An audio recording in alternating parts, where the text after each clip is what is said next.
Welcome to Pedal Guys. Welcome to Pedal Guys. Episode Trace. 3. We've made it. We've made it. 3. We're done. No. That's it. Yeah, it's That's over. it. That's it. No, today we are talking about the mighty Meris and Yes.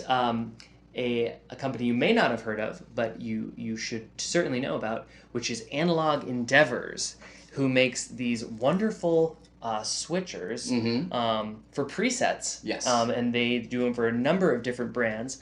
But of course, these are the Meris switchers. Specific and ones. We absolutely love these. The finishes are totally killer. They even match, if you have Meris pedals already, they'll match the finish to the pedal. Which is amazing. Which is incredible. And what specifically why we dig these as opposed to the Meris branded switchers. Sorry, Meris. But they're really long, skinny. They take up a lot of space. And so they take up a lot of space on your pedal board. Yeah. And most folks, I kind of go in rows. And they would put them and it would take up the whole up the whole bottom of your board, which maybe if you had a really big board, sure, if you had something that you were lugging around, but if you want to keep it organized and kind of tight, these are perfect pretty much anywhere you want to. We don't have huge boards either. It's like 4 rails on each, right? And this takes up pretty much just one rail or like half of one, right? So but yes, these favorite switches will unlock a lot of the potential of the Meris products that you have. I've always loved Meris since I first tried them. But if you really want to utilize can get the most out of your Meris pedals, you totally need one of these. Yes. So today what we're going to do is we're going to run through 4 presets for each of our Meris pedals. Yes. So I will be running through the Enzo, and I'm going to be running through the Mercury7 and also the Polymoon. So we have delay, reverb, and then we have basically a synth in a pedal. Machine in a pedal. Beast. We should also say too, so Meris specifically as a company, a lot of the folks that work there came from Strymon. That's why a lot of these look kind of similar. Right. But more importantly, the reason that we kind of both dig these is because they each have custom programmed DSPs, digital signal processing units, right? And these guys basically created what they used in Strymon, and then they took it to a different thing and themed it a little bit sci-fi and spacey and roomy. So Meris itself is an acronym for a space program, a European space mission? It's a technology that was on a European space mission. Great. So if you guys want to know specifically, we have some notes. We're going to it's medium resolution imaging spectrometer. Meris. So these guys are nerds, basically. Yeah, yes, huge science. They're nerds, and I love it because obviously Strymon, incredible company. They made digital pedals the standard. I mean, pretty much. Really cool. Made digital pedals awesome and made them the standard. And what they do is super high quality, super amazing. But maybe a little vanilla. Yeah. Maybe a little vanilla. Yeah. It would be the only knock I would ever have against a Strymon pedal.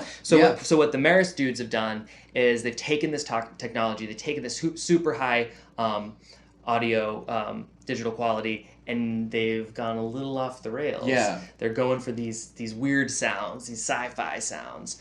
And so hopefully we can show you a little bit deeper specs of what these guys can do. Because they go really deep, and the reason that we do recommend something like a favorite switch is because once you kind of fiddle with it and you find a sound that you like, you really want to be able to store it somehow. You can kind of turn knobs, and you can set things. It does a great job of remembering where your settings are, but if you have one of these, you can really kind of capture those things that you want to create while you're turning knobs. And each Meris pedal, if you're a Meris owner, you know this, each knob has a secondary parameter. Yes. So each pedal has 6 knobs that are actually 12 knobs. Yes. So when you're starting to tweak your presets, it gets deep and it really gets deep. And every fine tune of a dial drastically changes your sound. Yes. So you really want to be able to save those when you find that killer sound. Yes. Yes. And so that's why you need these puppies. Definitely. So we're going to run you guys through a couple of different sounds from each of our boards, and we'll kind of let you guys decide what you think. We do have them set, just to mention for the real nerds out there, they're set a little bit differently. On my board, they're running through the effects loop. Right. On yours, it's actually in your signal path. Yep, it's up front. It's like that one the second pedal in my loop. And the great thing about Meris products is you can actually set them internally via the programming menu for both. There is a line out, which I'm using into the effects loop, and then the instrument level that Sam's using into his. Yep. But it's great because if you want to play a synthesizer through it, if you want to put other things through a Meris pedal, you can. Right. And you have a choice of the kind of gain on it to push the sound and how loud and effective those kind of things are. So, okay, without further ado, let's get into it. Here we go. So I'm going to be looking at the mighty Enzo. So there's a lot of knobs to turn, and I've kind of fine-combed, picked 4 presets that really work for me, and the sounds that I go for in the context of my band. So all of these presets, I actually have quite a bit of the dry signal still coming through. In my band, Old Flame, we have a keyboard player who plays synth. So for me, the Enzo is a lot about texture and harmonizing, and I'll use sort of pads and things, but I don't need it to be like this cutting like lead synth sound, because we kind of those bases are already covered. I'm doing a lot of space building. Yeah. So each one of my 4 presets, I'm using one of the 4 different modes. So I have a dry mode that's a lower octave. I have the arpeggiating mode that kind of has these cool sparkling arpeggiated notes over the top of what I'm playing. I have the poly mode, which is going to be this. It's tuned up to a 5th, and it kind of will swell underneath what I'm playing to make pads underneath what I'm doing. And then in the mono mode, I have this low octave, basically Hans Zimmer wah, for these big kind of sci-fi textures. Nice. So what I'm going to do is I'm going to go through each one of them and play some different examples. Let's get into it. Let's do it. So my first one I'm going to show you is the dry mode. It's a low octave, so actually, okay. So there's the clean signal. Got a little compression, a little bit of spring reverb. So the first setting I'm going to show you is the dry mode, and I've got a lower octave happening. So.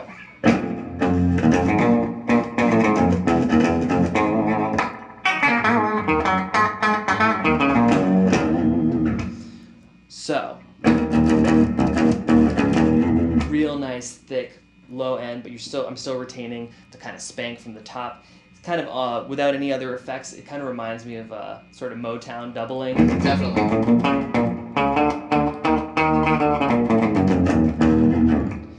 They're very married together, that kind of cool sound. Now, here's what happens when we put some fuzz on it. Yeah.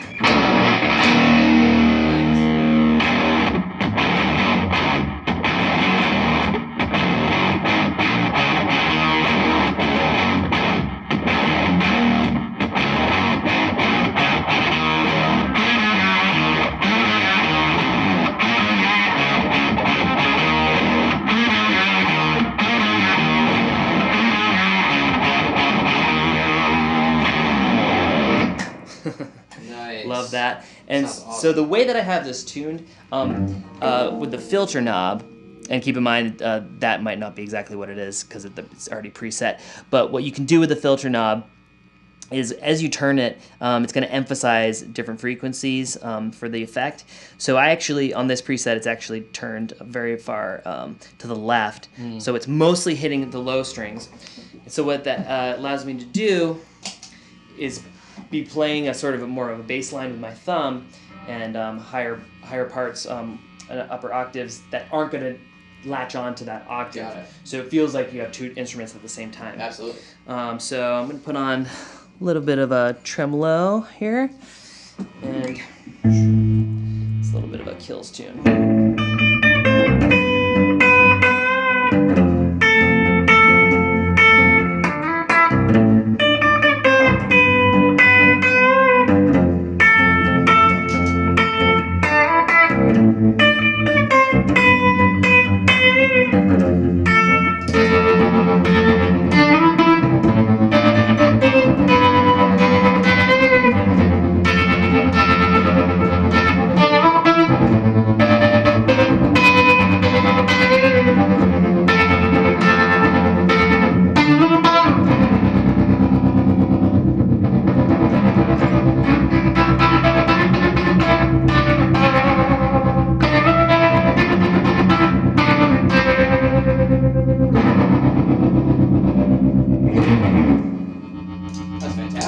Yeah, it's you can really fine tune the way the octave latches on, which is really musical. Yeah. Because a lot of times with other octave pedals, it can be a little too in your face. True. And this just feels like the most usable lower octave effect I've ever had. It's very smooth, and I think the other thing too is it tracks really well. Like there's nothing very well. There's really no lag. There's no nothing, and that's why you can use it with some of these other pedals. It's like just connects because it's what you're playing. Exactly. You know, it's very accurate to what you're playing. Exactly. Yeah, very cool. All right, so moving on. Yeah. I'm going to go to the arpeggiated mode, and so this is going to get pretty fun. Cool. Sounds a little bit like this. Let's add a little space to that.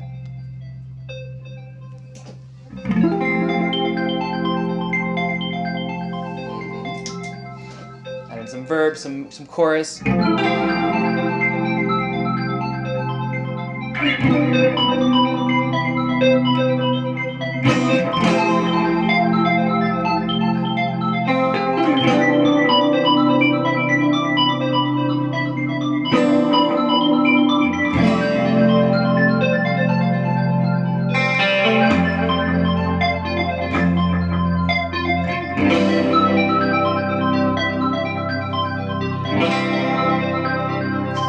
So really fun. You get these bouncing tones.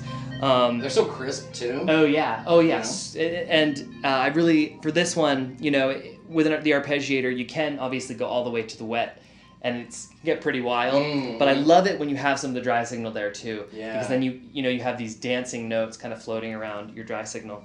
And here's something really fun with my echolution. This is a setting that is adds extra thirds and fifths to every delay, so it can get pretty wild. Yeah.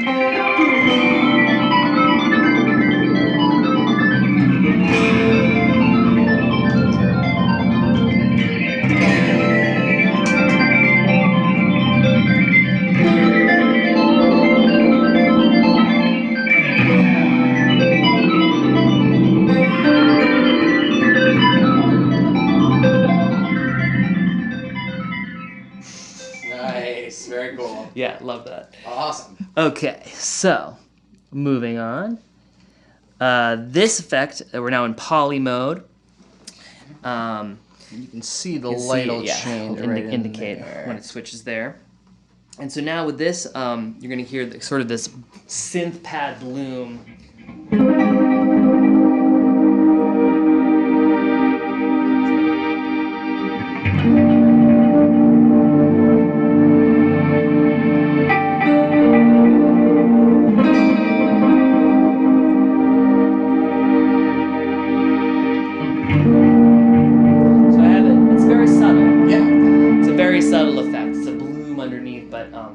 Really nice. I mean, just adding some space in a really subtle way. And like I said, I'm not trying to be in your face with this. Yeah. I have a synth player to do that. Sure. Turn on some tremolo.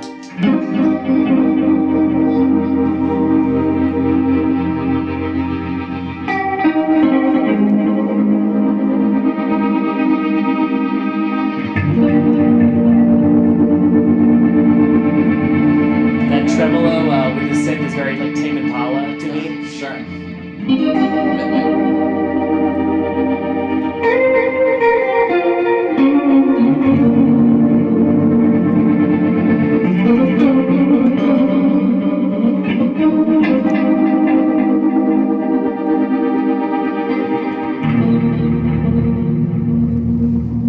So yeah, Nice. it's a subtle one, but really, really nice and really fun to kind of lay out some paths and you can then improvise over. Definitely. Okay, so for this last preset, we're going to the mono mode, and I have it on a lower octave again, and this is sort of this big, dark, cinematic, blooming kind of sound.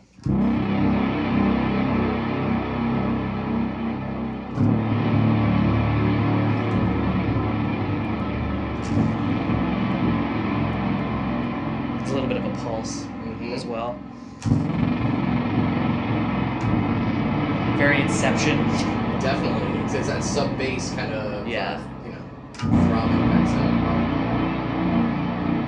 And this gets very fun when you add fuzz, of course. Oh, it's the special ingredient. Oh, yeah.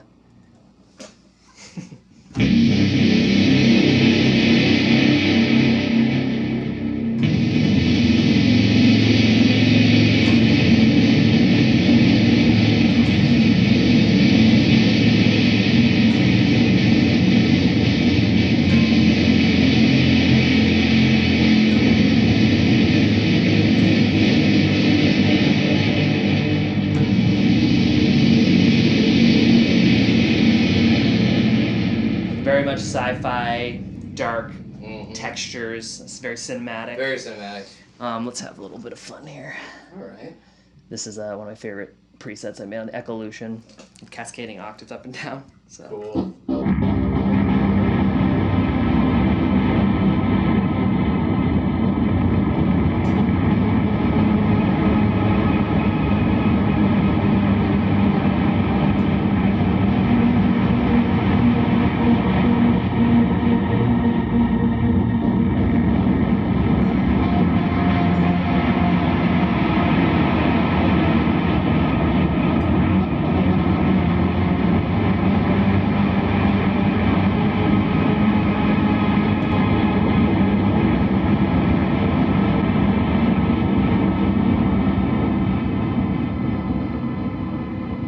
Very cool. There you have it. Sounds like Rolling Thunder. That's crazy. Rolling Thunder, Fire and Rain. Yeah. Dane.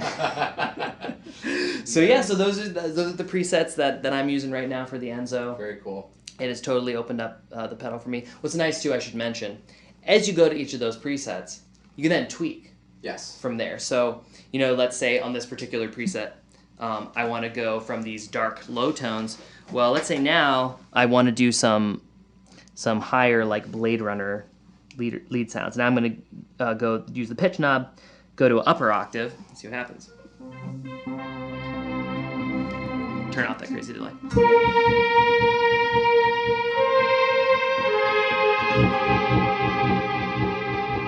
So now you have those cool, Yeah. like Prophet. Totally. It's got the right modulation kind of too as Right. well, right? And so that was so easy to go from that preset. So basically the reason why I've done, you know, one of each of the modes on these presets is because now those are my home base presets where then I can easily jump in and tweak from there. Yes. And so as we discussed in the intro, I think you don't have to do it like that, but I think doing something like that really opens up the pedal. It does. And lets you kind of make tweaks on the fly in a much more simple way than having to go back and tweak every single parameter. Yes, I agree. So like for this mode, I know I like this particular filter on the mono mode. I know I like the way that the swell is happening. And so it's really easy for me to now go adjust the mix, adjust the pitch on the fly, and get exactly the sound I'm looking for. Yes. Really easily. Yes. And we can't emphasize enough too. I mean, you really, with these, you have to read the manual. Yes. And especially to figure out what a lot of these settings mean, you're going to have to kind of look through it and do some reading. There's a learning curve. There is a learning curve. And the first time I tried the Enzo in person, I was actually, I was on tour. I went to the Moog factory in Asheville, North Carolina. And they had a whole pedal section. With a lot of really cool pedals that, you know, they were like, these pedals are great with our synths. So I went to them. There's a Meris board, and I heard about Meris, read great things, and it was my first time being able to try them out in person. And when I first tried the Enzo, I was really overwhelmed, and I couldn't find a good sound right off the bat, and I was really turned off, to be honest. I was like, man, I guess, I don't know, maybe the hype's not realized. Sure. Maybe it's not for me. I don't understand. And then once I actually acquired one, which I bought from Dane. Yeah, we pass these he gave things me a good internally. That's right. That's yeah, right. when you have the hookup, it Makes it better. Sure. Makes it better. So Dane, you know, offered to sell me the pedal for a great price. And I was like, sure, you know, let me dive in deep. Let's see what happens. Once I actually owned it and I read the manual, and then I spent several hours tweaking and finding, you know, learning how to use the pedal.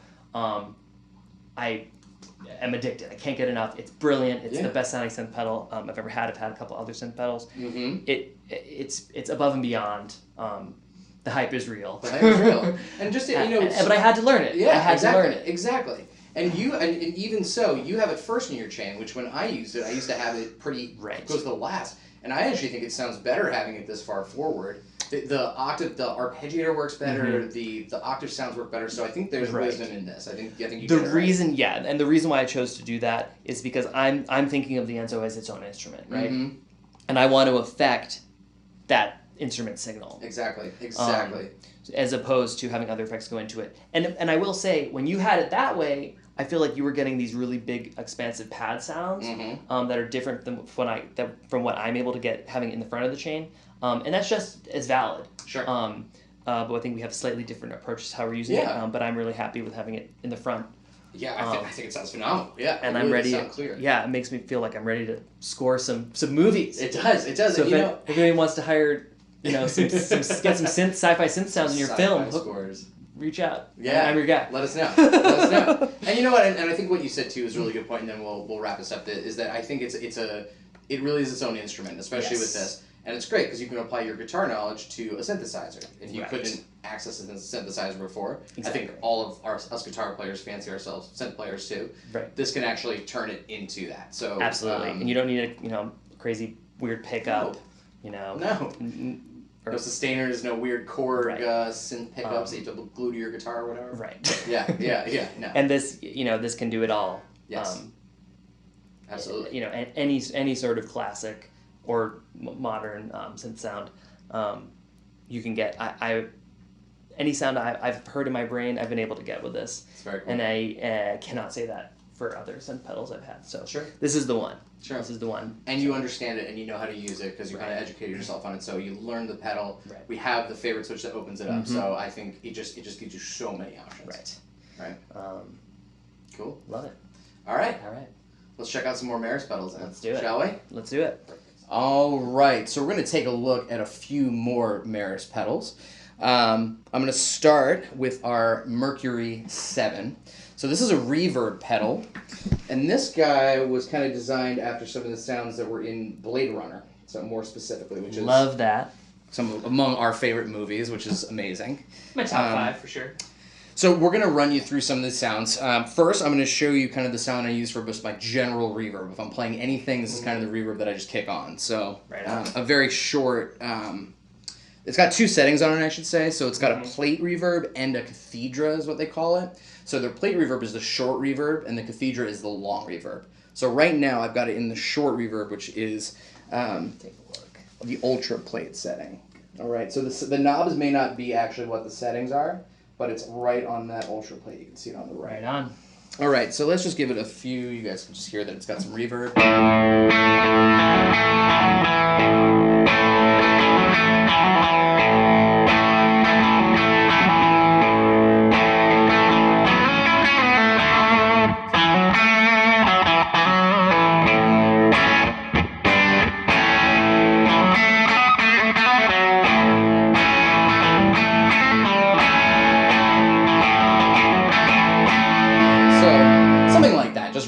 Real simple reverb, yeah, nice right? plate kind of helps. Yeah.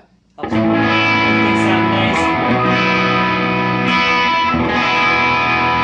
Really big chords. It sounds nice great. And spacious. Classic, it's just that classic plate, studio plate sound. Exactly. Really nice. Very short, right? So now my second one, I want to kind of evolve that sound. This is a longer one, so this is the cathedra mode. And this one's going to have much more space, and it also adds some octaves and a shimmer effect to it. That's kind of one of the secondary effects. Right on. If you like the Stremon Blue Sky, the shimmer effect on the Mercury7 is something very similar. Gotcha. So here, we'll give you a few chords here.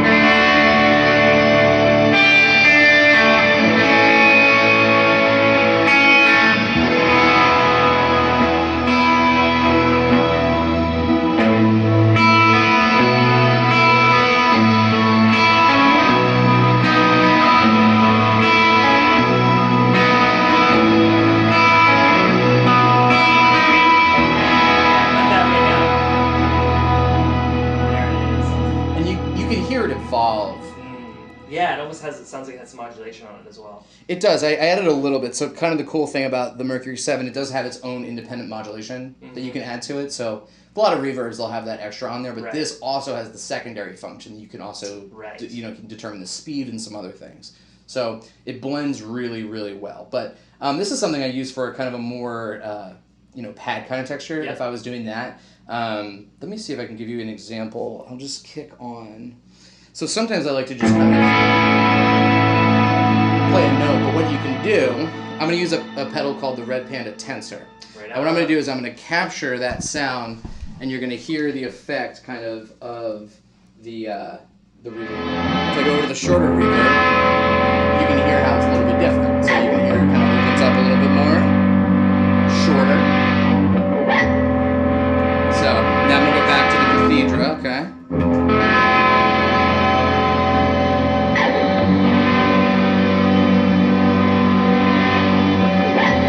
So you kind of compose your own thing, just like a couple of very, very simple chords. That's great.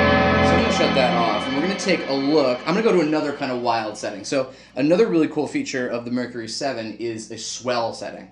So instead of using, a volume pedal, something kind of big, or using a pedal that would just control your volume for you, this just has one built in. And it's really great to combine with those swells and those kind of other things. So let me just show you guys what that sounds like. We're going to add a little bit of swell mode. So I'm just going to play a couple of chords here and we'll see what it sounds like. So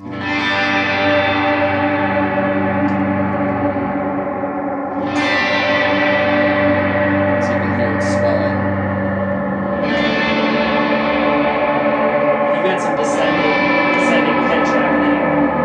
Sounds like getting sucked into a black hole. It does.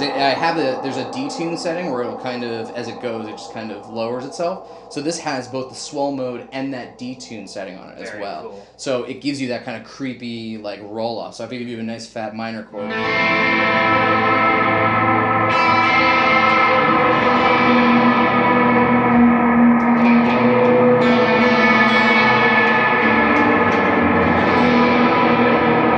We're beyond the event horizon. And we have reached beyond the limits of space and time. Falling into nothingness. So sounds I love that. huge. I love that. And one of the great parts is you can just let it hang, especially if I turn the mix knob Still up all the going. way, Still going. which is kind of nuts. And that's part of the reason that I even use the tensor, is that you can just develop your own texture, and then with the reverb kind of shape what that whole sound sounds like, kind of right around it, right? And especially with the swell mode, eventually when I play some delay in front of it, it'll actually change to fit the volume that's coming in. So if we're sending more volume at it, it's actually going to give us a little bit of a longer swell. Oh, so that's why a couple pedals work really well with it, because it'll kind of give it like a little bit of a push. right. So I'm going to show you my fourth and final setting on this. Okay. If you like the creepy black hole texture, this is kind of the one I use. I used to use the Mr. Black Supermoon. Mm-hmm. There's also the Supermoon Eclipse, which is a 2-switch one, has a favorite. Mm-hmm. That one has a sound similar to this, but I thought, why not be able to get it in a all-in-one? Do you know what I mean? Why have it separate? So let me give you a little bit of this. It sounds...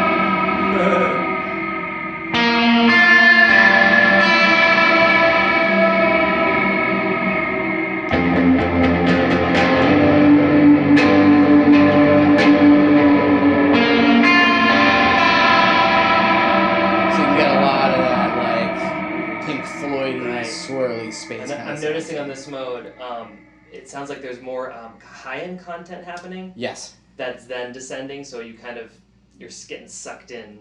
Exactly. It's like it's similar to the hold mode that I had before, the swell mode that I had before. This one has more modulation, and the severity of that the pitch fall is a lot steeper. So it's going to start a little bit higher, and then it's going to come down. So that's what gives you that kind of haunting dive right down. Yeah, there's some. Oh, nice horror movie stuff happening. Totally. And you can combine a whole bunch of stuff. I mean, obviously it presents a really good kind of backdrop for whatever you're doing. It's a really good kind of like palette for that. So that's kind of all the options that I put together in the Mercury7. There's a lot of other things obviously you can do. There's secondary functions. There's other things controlling the pitch and how it repeats. There's a fifth up option, which will give you kind of a fifth octave up with a fifth pitch up. But honestly, that shimmer mode is the one that I use the most. That's gorgeous. It just sounds huge. I'm going to give you a little taste of that one more time. Just to be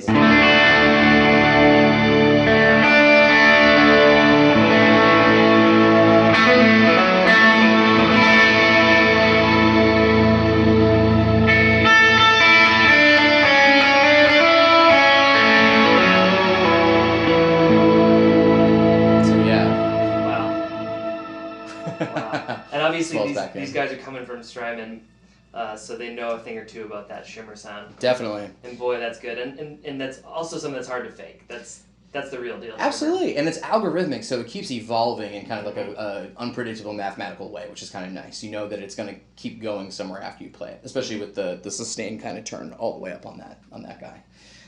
Very cool. Cool. So what I'm going to do from here, we're going to take a look at my second Meris pedal, which is the Polymoon delay. Polymoon. So the Polymoon is a really cool delay pedal. It has a lot of filtering options. It has a built-in phaser in the signal path, a bar ripple phaser, so you can make the thing sound like it goes forever. Another cool function is you can take the delays you have and you can multiply the delays, which is kind of where the Polymoon name comes from. So instead of just having a single repeat go, it'll repeat, but then it'll split into 2, or it'll repeat and then it'll split into 3. So we'll show you kind of a couple of those options. I have 4 presets saved that should show off a little bit of that, but I'll do some knob turning to show you how the delays are affected from there. Okay. The whole pedal is designed kind of around a linear chain of effects that it puts on there. So first, if you set that knob, it'll tell the kind of filtering that it'll put. So that's an FM filter, kind of like what was on a radio, right? So cool. It gives a kind of a gnarly detuned sound at the beginning, and then it keeps repeating it out. There's no modulation or anything around it. It's pretty much just that sound and the repeats that are coming out of it. Okay. So that's my first disgusting tone. Now, if I do put the phasers and stuff around this, this is the same mode. I'm just adding the other settings in. You can kind of have it blend in.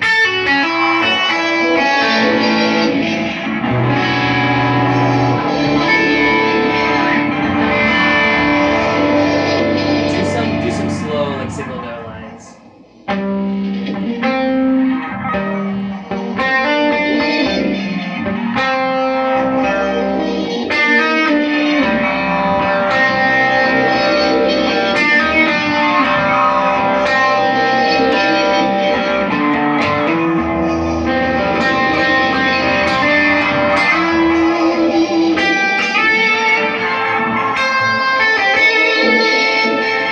So it sounds really weird and gross, but that's kind of the idea. It's kind of a fun sound. So I'm going to get you guys to my second preset here.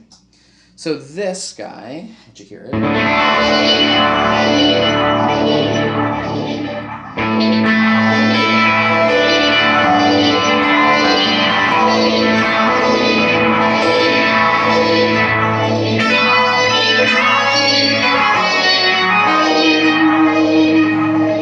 This guy's a little more pulsing, gives you more of that barber pulse, a little bit closer.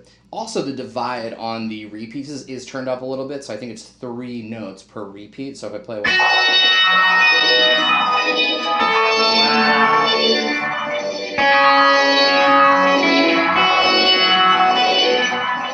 So it adds a lot of like crazy texture to it, right? Holy cow. And now, actually, if I play with the multiply knob a little bit, I'll show you guys what that does. So let's go to something larger. So I went to 4.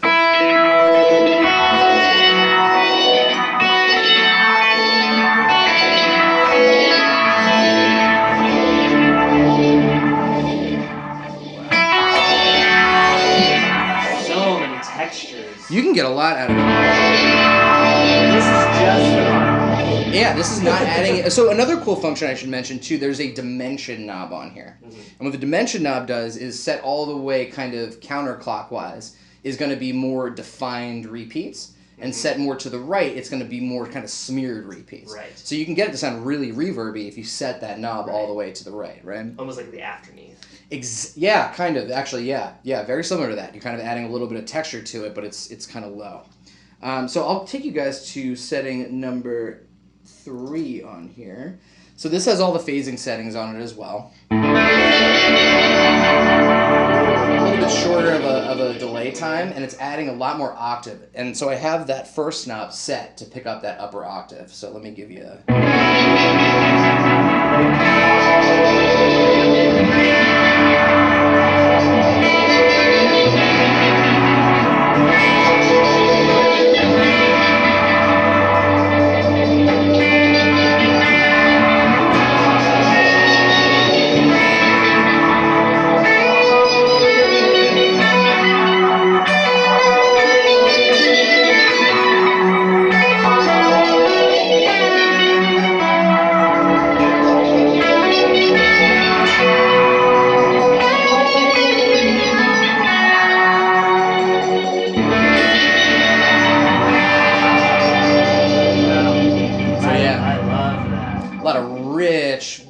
little bouncy things on top of the track, you know? So much warm it kind of textures. It does have a little bit, I know it's digital, but it does have a little bit of that bouncy analog kind of thing to it. Oh yeah. So I think it's the filtering, man. That filtering makes it sound really organic. It does. Like, you know, obviously it's digital processing because it's so complex yes. what it's doing, but the quality of the audio is very nice and warm. It is, especially, you know, coming through a solid state amp, it's different. Right. All right, so our last setting, I don't have any of the barber pole stuff on, I don't have the phasers, everything's kind of turned off, and then I'm going to give you a little bit of this guy. Much more straightforward delay, right?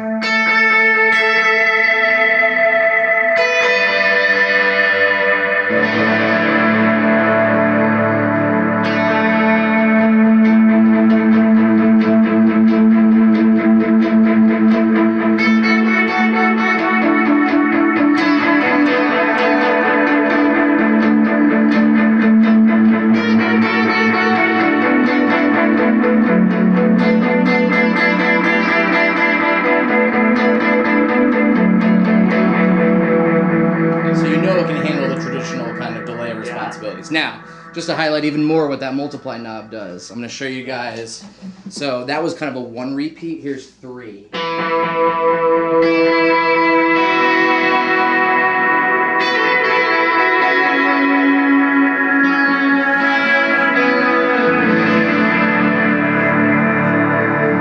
Let's go from 3. We're going to go up to 5. Why not?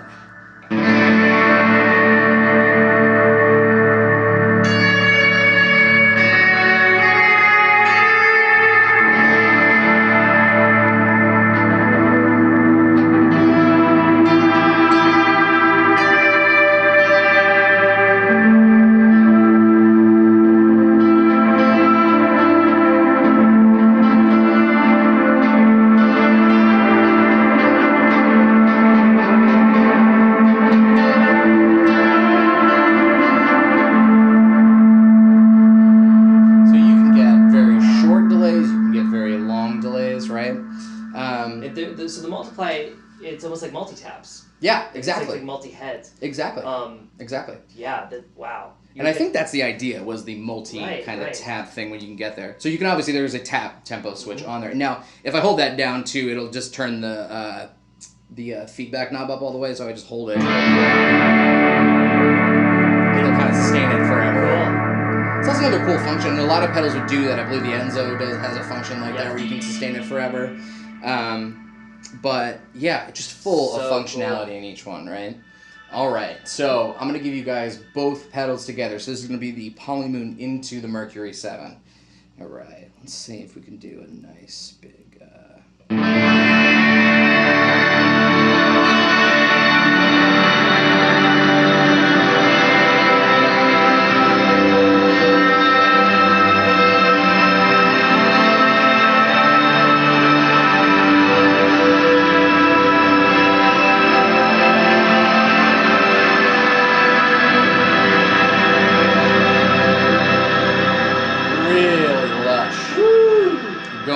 bass on that one.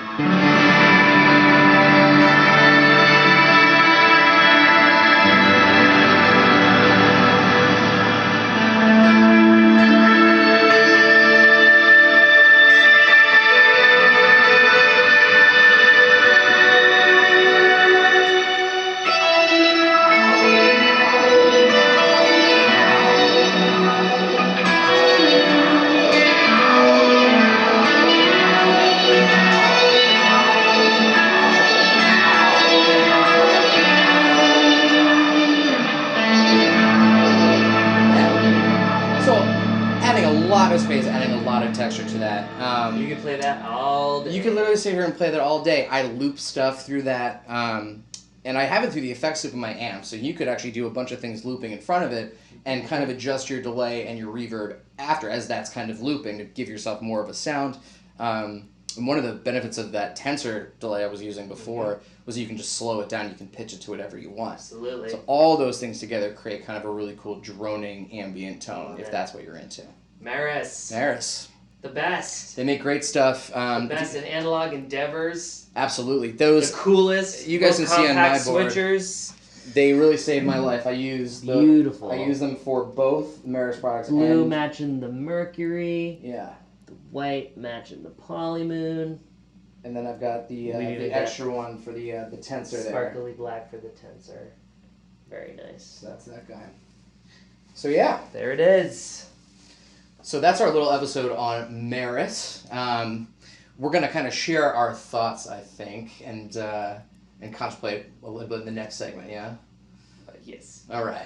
So just to wrap things up, we wanted to run through some of the things that we learned from this video. So one of the first things is that Meris makes fantastic sounding products. Fantastic. The fidelity is really clear. The tracking is amazing, especially on a lot of the pitch effects, because a lot of their products involve pitches. All the tracking is incredible.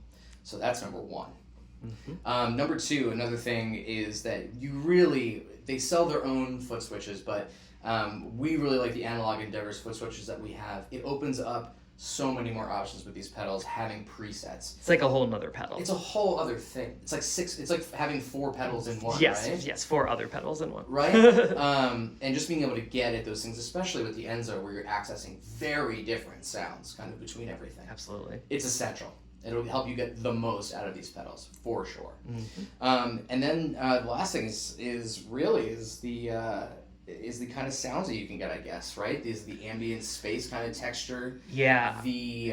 They're so unique. Sounds I've never heard before. Yeah. You know, and Meris is kind of the top of the game. I mean, I can't think of any other company that's doing as high quality stuff and making such unique sounds simultaneously, right? That's it. Because there's some companies that make, you know, super high fidelity, but maybe it's not that original of sounds. Yes. There's some companies, you know, that make really rad sounds, but maybe it's like kind of lower quality. It's always compromising something. Yeah, I feel like you always are compromising one thing or the other, but not with Meris. Not with this. You really get everything kind of right in the basket. Now, do you have to do some reading on your own? Absolutely. Check out their manuals. Right. Even if you're waiting for the pedal and getting shipped to you, one of the best ways to pass the time for that is to read through the manual first. Everything's available on their website. Very well done website. They have a beautiful website. It's amazing. Yeah. So once you kind of get oriented doing that, I think things will fall into place. So if you guys own a Meris product already, I encourage you to look into the manual. Mm-hmm. Look into getting a foot switch. These are kind of things that I think really enhance the Meris experience. Absolutely. Yeah. And if you don't have a Meris pedal, I know sometimes they can be on the higher end of the price spectrum, but they are worth every penny. They are. They really are. They sell used. I mean, they're. Yeah, you can find deals. It's all over the place. So definitely check Reverb, check eBay, all those things. I also know if you buy pedals through Meris, I'm not sure if they're running it anymore, but they were donating a portion of their proceeds to, I think, some sort of civil rights nonprofit. So definitely check the website for that and kind of more information on the company. All right. Well, thanks for watching. Absolutely. And follow Pedal Guy, subscribe. Like, subscribe, follow us on YouTube, Instagram, and we got more stuff coming for you guys. Stay tuned. Stay tuned. See you in the next video. See you later.